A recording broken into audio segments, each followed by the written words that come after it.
Hi, welcome to week 20 of the Pregnancy Desktop. And this is our, my and my partner's, take on a pregnancy vlog, but inspired by the NBA Desktop, which is done by Jason Concepcion for The Ringer. And this is week 20. And so, in case you haven't followed along so far, the quick intro is that I was a two-time Olympic athlete, and now I am becoming a mom of twins, and we're at week 20 of an approximately 38-week pregnancy journey and trying to document it week by week. This week's a little different because usually I record with my partner here and he's away, so I'm recording by myself, so you'll notice the setup's a little different. But the format is pretty much the same in terms of content, and I like to start with a pun. Usually I tell it to my partner, but I'll just tell it to you. So the pun is this.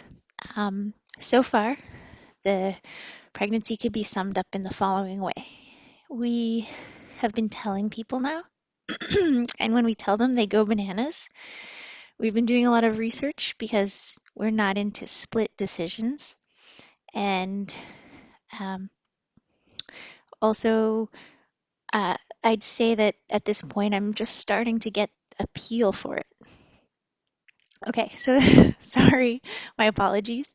But as you can see, the puns this week are all kind of banana related, and that's in honor of this week's fruit size, which is the banana. And it seems like all the different websites generally agree that the babies right now at week 20 are the size of a banana. Otherwise, there's one dissenting site that suggests it's a coconut. And, coconut and pomegranate, if you can see that little pomegranate there. And another one I liked was root beer. I'm a root beer fan, so also the size of a pint of root beer. And here was a little graphic I came across for week 20 when I was looking up sizes. It's not exactly the size. The suggestion here is that at week 20, they are playing the drums, and you'll see in a second. So picture two of these inside. And that's because around this time, you start to feel them moving and punching and kicking. And for me, in my experience, it's not a very strong feeling yet. I can just start to feel them though, which is so cool. And so I look forward to more drums. So I usually like to do a segment called Pregnancy Win or Fail. So one thing that really worked or didn't work this week. And this week, I'd say it's a fail because we've been keeping track of weight measurements. But I'd say if I could go back and start again at the beginning, I would keep track of, in addition to weight measurements and arm measurements, which we have been tracking, we would track belly measurements. And the logic behind that is it would be really fun to chart. And I actually, I wish I had opened it ahead of time. I'm gonna hit pause. Hold on. Okay, I'm back. I paused and unpaused. I want to show you the graph that we have been keeping, which is just showing my weight gain. And so you can see here, I'll move out of the way. We're tracking, this is me in blue. And we looked at different recommendations and guidelines, and there were a couple different ones. And these are twin-specific guidelines for my BMI. And I'm kind of joining this one here. And that just allows us to kind of keep track of things. We're not very obsessed with the numbers, but I think we are really into feedback and the numbers in terms of feedback, not like being exactly on them. So anyway, yeah, if we could have kept track of belly separately from weight, it would have been interesting because they all grow at different times and by different amounts, and we would have liked to see all the curves. Okay, so this week what I want to focus on are two things. The first is the sex reveal because this was the week we found out the sex. And I just want to mention the decision to find out because so here's like a I'm going to try to zoom in a little picture of them. And okay, so in talking to people about their decision to wait to find out or to find out right away, one of the things that appealed to me, I love surprises, and Daniel really loves surprises, my partner. And my logic was there's a trade-off if we get surprised now or surprised later. The trade-off is the later we get surprised, i.e., when the day they're born, we'll have longer to anticipate that surprise.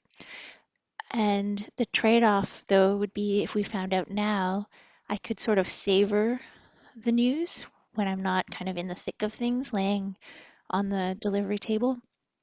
And also, we kind of want to do like practice on the names we're thinking of choosing.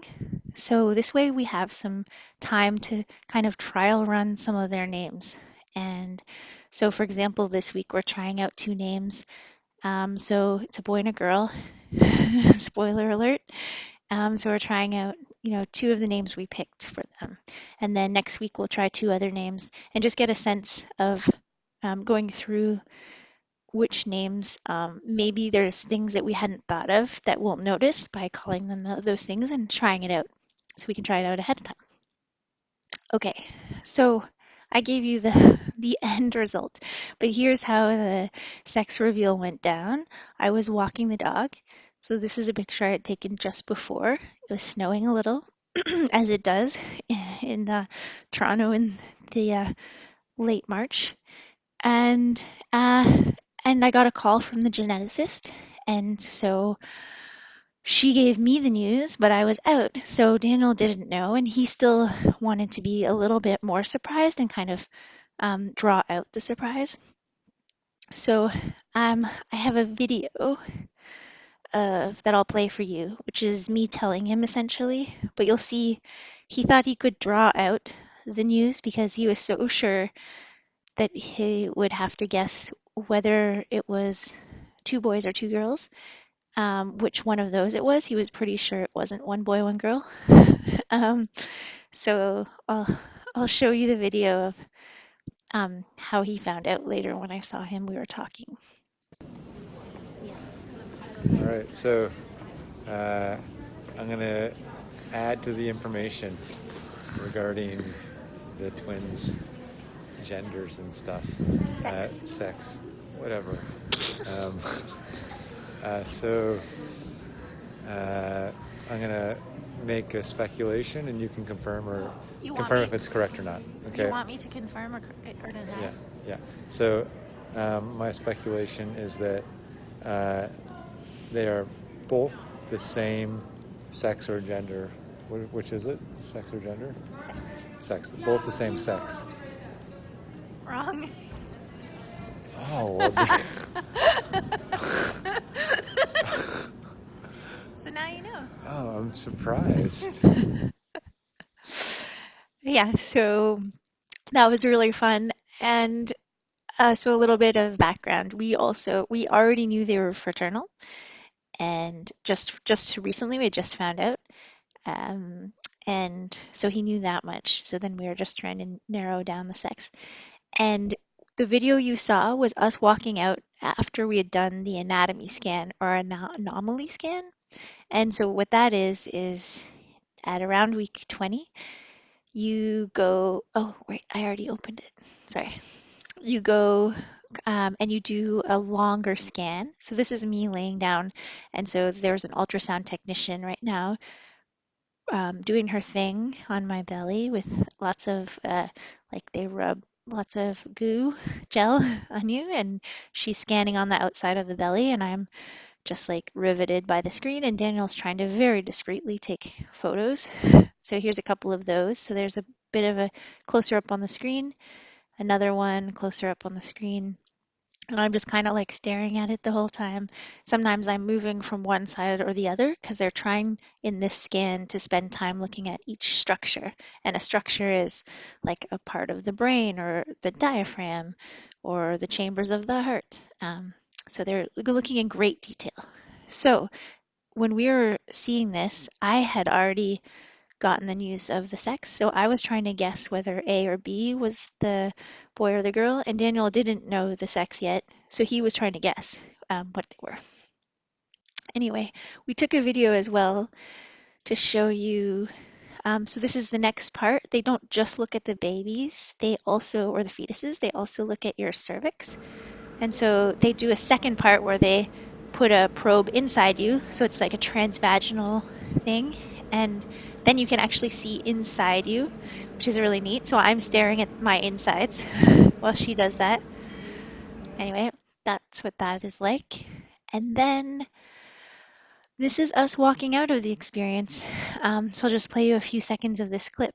So right after All right, this we just had scan. our anomaly scan. Yeah. We don't know the Nothing answers terribly yet. anomalous. No. Well, they're 4 grams different. Yeah, 309 and 313. Baby B is a bit of a porker.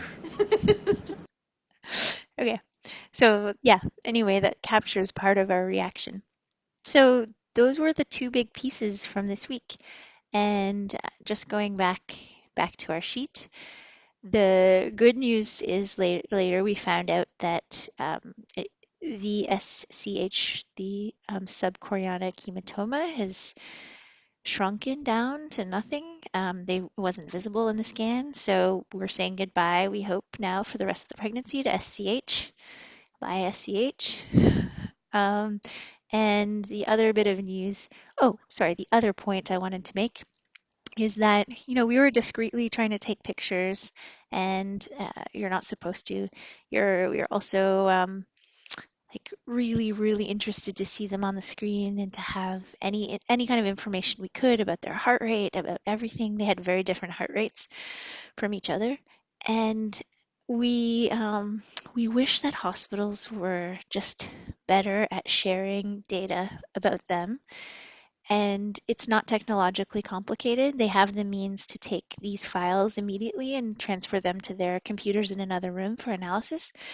And so you could conceivably think of a way to have safe file sharing with us, a system that we could use to get the files. And right now that doesn't seem to exist. There is a burn a CD option with just a couple of photos that you pay $30 for, and we haven't done that. Uh, it seems a little clunky. We don't know anyone who has a CD player anymore, and we would like to get more than just a few pics, but as much info as we could at each visit. So this is our plea to the hospitals to please implement that, and we would pay a nominal fee for that. That would be great. Okay, coming to the end now. We have a section that we started recently on kind of inoculating yourself as a future parent against all the sick burns that are inevitably coming our way from our future children as soon as they're old enough to tell us things like this. So here's a good one we got from Will Remus on Twitter. So his son got mad at him and was trying to tell him to go away, get out of town, and then finally go to Philadelphia. So that's particularly resonant for me because Daniel's in Philadelphia right now. Hopefully I'll have him as a guest on the vlog next week. And then here was a response to that same Twitter thread with another kind of sick burn, which is someone's son threatens his mom by saying he'll put the hugs in the hug trash can, which is, I don't know, I really like that one too. All right, so on that note, I am going to hang up and I'll see you again in a week-ish.